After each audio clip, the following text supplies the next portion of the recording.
Well, Tim, welcome back. Looking forward to this fight. Are you excited to finally be back after a few months off? Yeah, I'm definitely ready to get back into the ring there after that little bit of disappointment. But things are as they are. I'm back to being a 2-1 underdog. People not thinking much from me, so life is good. Yeah, and talk to me about that. I mean, we talked to you so much before it, and we haven't really heard much from you since it. Was it just something that happened, and you've learned to deal with it? Is there any regrets you have about the fight? Can you just take me into your psyche a little bit? Yeah, definitely got some regrets there. We had a pretty good game plan against Fedor. The only problem was it wasn't an exciting. It wasn't the road that the path that my coaches and myself wanted to take. I definitely deviated from it. Not to say things would have ended up differently, but I'm not a knockout artist. Fedor is, and when I made the decision to go, well, let's see who hits each other first. Well, his hand speed is a lot better than mine, and he definitely hit me first. And you talked about, you just kind of referenced it there. You're kind of the guy that flies under the radar. Do you feel like being on the radar, did that get to you at all? Just the moment being in Russia, or was that really not part of the issue that went on there? Maybe a little bit. I didn't want to admit it, maybe that, the whole scene, and it really didn't get to me all that much. I thought it was almost an honor that I was able to be in that position, be in Russia, and, I was more recognized walking around Russia than I am, back walking around Minnesota, honestly. I think I was kind of put on the back, but once I got in there a little bit, I think maybe the moment got to me maybe a little bit. That's not an excuse. I mean, I went out there and fought and tried to finish a fight.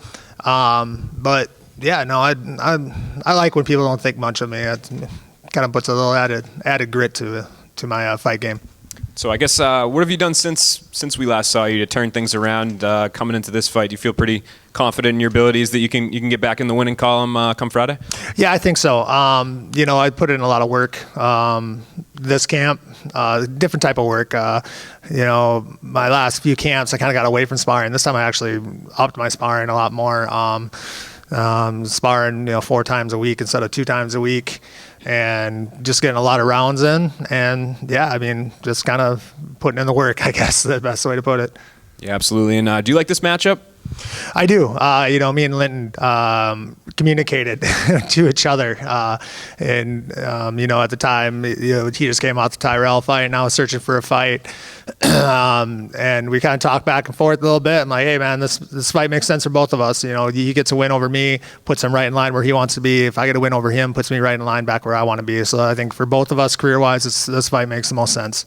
Do you like fighting a guy that you kind of have communications with, that you enjoy and like as a person? Oh, absolutely. I'd rather fight someone who's a good sport than someone who's a jackass any day of the week.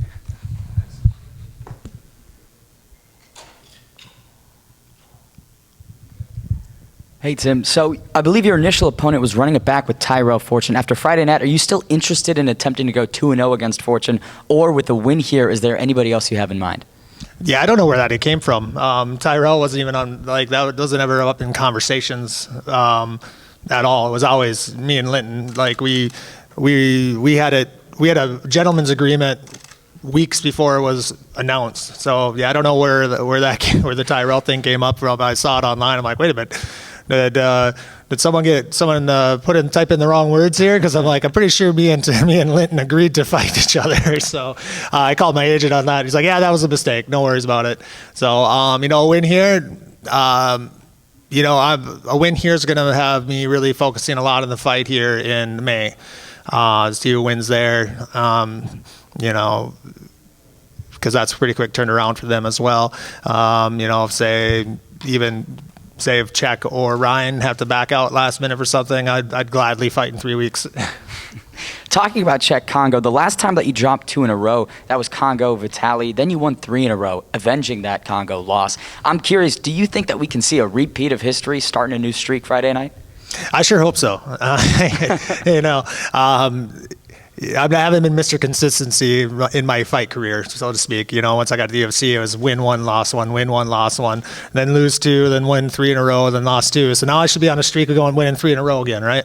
Absolutely. Last one from me. You've spoken about the importance of your confidence heading into fights, and then with you mentioning just now maybe the gravity of that moment in Russia getting to. I'm curious, where do you believe your confidence is at right now? Confidence for anyone can you can make them fake being something they're not. If you believe in yourself, you can go out and accomplish things that you probably normally wouldn't if you didn't have the right mindset. What's up, Tim? How you doing? How have guys like Ilir Latifi and Chris Thompson helped you in your preparation for this fight with Linton? Chris Thompson is a great training partner. If everyone doesn't know him, like, he is a guy that's in the gym every day, whether he's got a fight or not. He's going to be a great partner for you. And as many people in the MMA world, that you don't always have that. And Latifi, he fights the same way, that gritty, grappling, Greco-Roman upper body, and we challenge each other. We try to at the end of the day of our training sessions, we like to kind of keep a tally almost of who scored the most takedowns. Unfortunately, I think he won that battle more often than I did. Yeah, and I gotta ask you, after last fight, you went out for drinks with Fedor's team in Russia.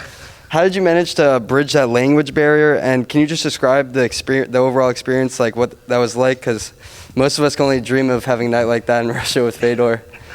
I think we had a couple interpreters hanging out, drinking with us as well. And it was actually just at the hotel bar there. And I think they kept the bar open a little longer than they were supposed to for all of us. But honestly, I'm going to have to check the film on that because I don't remember a lot from that night. I do know there was a lot of good old-fashioned BS and a lot of laughing, and it was a good time all around. All right, we are going to switch over to our questions from the Zoom. Nathan, go ahead. Tim, you served in the military. We want to say thank you for your service. You spent time in Fort Leonard, which is right outside of St. Louis, and St. Louis native. Tell us about your time there and how that's impacted and shaped you as a fighter. By basic training at Fort Leonard Wood, but back in the day, let me see, when did I go through basic training? I think like 2006. Funny story, I was actually airlifted out of Fort Leonard Wood and transferred to University of Columbia Medical Center because I had a necrotizing fasciitis infection where they thought they were going to have to amputate my leg. But unfortunately, that worked out in my favor. They antibodied and got good. But, that just becoming a soldier, I think every generation says it was harder for them, but it was definitely different back then than it is now. And it, just taught you, especially that instant for me, just taught me to kind of get over a lot of adversity. In a nutshell, missed my first 2 weeks of basic training because I'm in the hospital and had to show up and play catch up. And the drill sergeants there, instead of recycling me, they actually looked at my credentials and said, "Oh, you're an All-American wrestler. That's all right. You're going to catch up with the rest of us. Don't worry. We're not going to recycle you." So just from the get-go, just had to overcome a pretty big hump right away. All right, and I asked this question to Linton as well, so I'll pose it to you. With a win, if you were not to get the winner of Bader and Congo, who would you rather rematch, Moldavsky or Fedor, and why? Well, I don't think either way. I don't think the option would be for Fedor. I know they ran that. I think they probably got different plans for Fedor, but it'd be Moldavsky. I did a 5-round fight with him, and a lot of changes I could make in that fight, and I'm sure a lot of changes he'd make in that fight as well. But I was pretty happy with my performance in that fight, and I'd like another stab at that one. Thank you. Thank you. All right, moving over to Ashan. Hey Tim, just wanted to ask, obviously you're good friends with Linton Vassell. Just wanted to ask, do you see any holes in his game that you can exploit? No more holes in his game than are in mine, I guess, and so that means there's no holes in either of our games because we're both supreme fighters. Yeah, I just wanted to ask, how's your camp been for this fight, Tim? It's been a good one. I guess camp's over. I don't need to knock on wood anymore.